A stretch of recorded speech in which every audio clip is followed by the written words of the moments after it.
Fine, this is problem number 18. Let me solve it. Sachin saved rupees 400 each in first and second months, 800 and 600 in the third and fourth month respectively. Find the average monthly saving over the 4 months.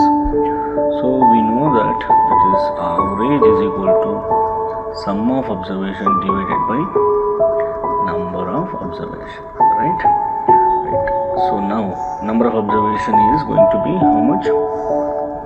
4. Now, so 400 in first and second month, that is 400 into 2, correct? Plus third month it is 800 into 1 and fourth month it is 600 into 1, which is nothing but 800 plus 800 plus 600,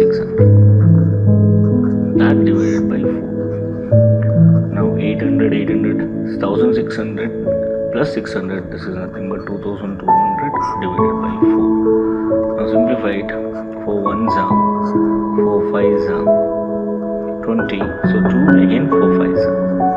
So 550 is the answer for it, average.